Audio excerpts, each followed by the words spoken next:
आप सभी का दिव्य साधना चैनल में बहुत बहुत स्वागत है। आज हम बात करेंगे हमारे सनातन धर्म के अनुसार हमारे दो महान ग्रंथ हैं, एक श्री रामचरितमानस, दूसरा श्रीमद् भागवत गीता।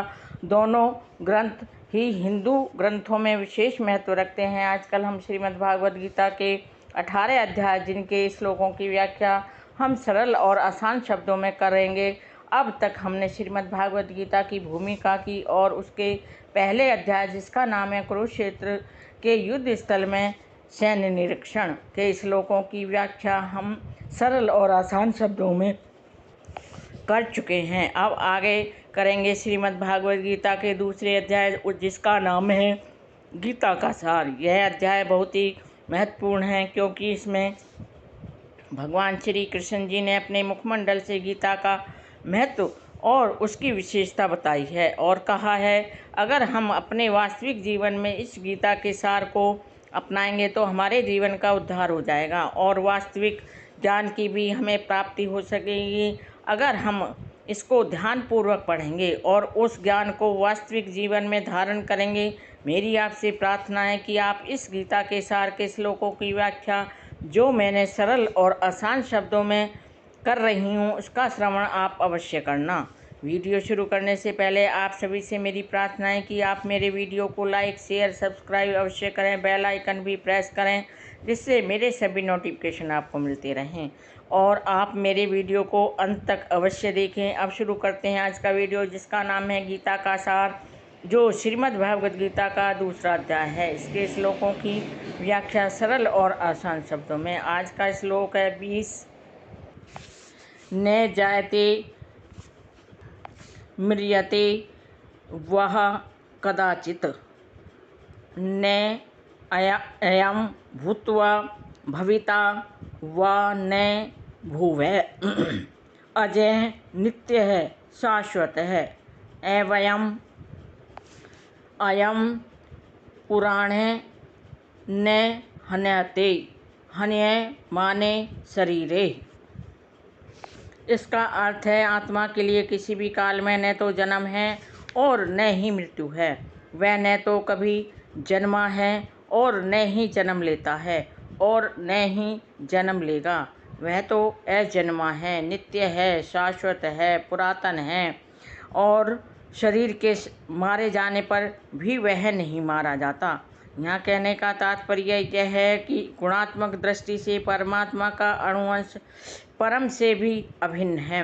वह शरीर की भांति विकारी नहीं है। कभी कभी आत्मा को स्थायी या कूटस्थ कहा जाता है।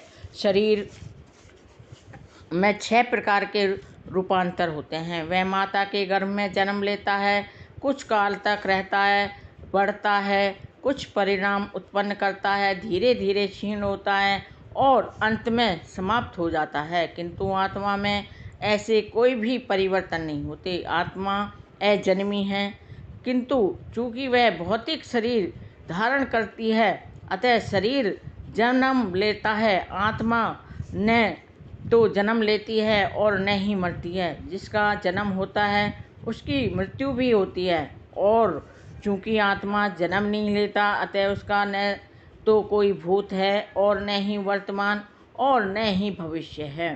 वह नित्य, शाश्वत, सनातन है, अर्थात उसके जन्म लेने का कोई इतिहास नहीं है।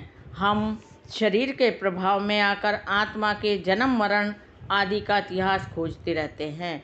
आत्मा शरीर की तरह कभी भी वृद्ध नहीं होती। अतः तथाकथित वृद्ध पुरुष भी अपने में बाल्यकाल, युवावस्था जैसी अनुभूति पाता है। शरीर के परिवर्तनों का आत्मा पर कोई प्रभाव नहीं पड़ता। आत्मा वृक्ष या किसी अन्य भौतिक वस्तु की तरह क्षीण नहीं होती।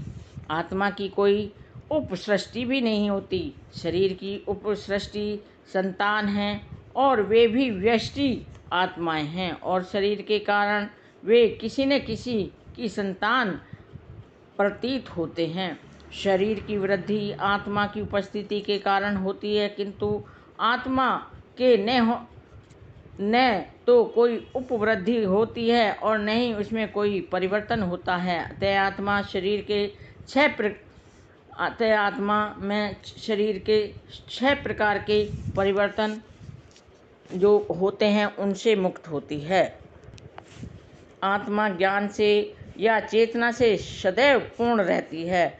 अतः चेतना ही आत्मा का लक्षण है। यदि कोई हृदयस्थ आत्मा को नहीं खोज पाता तब वह यह आत्मा की उपस्थिति को चेतना की उपस्थिति से जान सकता है। कभी कभी हम बादलों या अन्य कारणों में आकाश में सूर्य को नहीं देख पाते, किंतु सूर्य का प्रकाश सदैव ही विद्यमान रहता है। अतः हमें विश्वास हो जाता है कि वह दिन का समय है। प्रातःकाल ज्यों ही आकाश में थोड़ा सा सूर्य प्रकाश दिखता है तो हम समझ जाते हैं कि सूर्य आकाश में है। इसी प्रकार चूँकि शरीर में चाहे पशु के हों या पुरुषों के कुछ न कुछ चेतना रहती है, अतः हम आत्मा की उपस्थिति को जान लेते हैं। किंतु जीव की यह चेतना परमेश्वर की चेतना से भिन्न मानी जाती है, क्योंकि परम चेतना तो सर्वज्ञ है, अर्थात सब तरफ है, भूत वर्तमान भविष्य के ज्ञान से पूर्ण है। व्यष्टि जीव की चेतना विस्मरणशील है। जब वह अपने वास्तविक स्वरूप को भूल जाता है तो उसे कृष्ण के उपदेशों से शिक्षा तथा प्रकाश और बोध प्राप्त होता है, किंतु कृष्ण विस्मरणशील जीव नहीं है। यदि वे ऐसे होते तो उनके द्वारा दिए गए भगवत गीता के उपदेश व्यर्थ नहीं होते, उपदेश व्यर्थ होते। आत्मा के 2 प्रकार होते हैं, एक तो अणु आत्मा, दूसरा विभु आत्मा। कठोपनिषद में इस प्रकार इसकी पुष्टि हुई है। परमात्मा तथा अणु आत्मा दोनों शरीर रूपी उसी वृक्ष में जीव के हृदय में विद्यमान हैं, और इनमें से जो समस्त इच्छाओं तथा शोकों से मुक्त हो चुका है वही भगवत कृपा से आत्मा की महिमा को समझ सकता है। कृष्ण परमात्मा के भी उद्गम हैं, जैसा कि अगले अध्यायों में आपको बताया जाएगा। और अर्जुन अणु आत्मा के समान है, जो अपने वास्तविक स्वरूप को भूल चुका है, अतः उसे कृष्ण द्वारा या उनके प्रमाणिक प्रतिनिधि गुरु द्वारा प्रबुद्ध किए जाने की आवश्यकता है। आज के श्लोक की व्याख्या हम यहीं समाप्त करते हैं। आगे के श्लोकों की व्याख्या हम कल करेंगे। मेरे वीडियो में अंत तक बने रहने के लिए आप सभी का कोटि कोटि धन्यवाद। नमस्कार।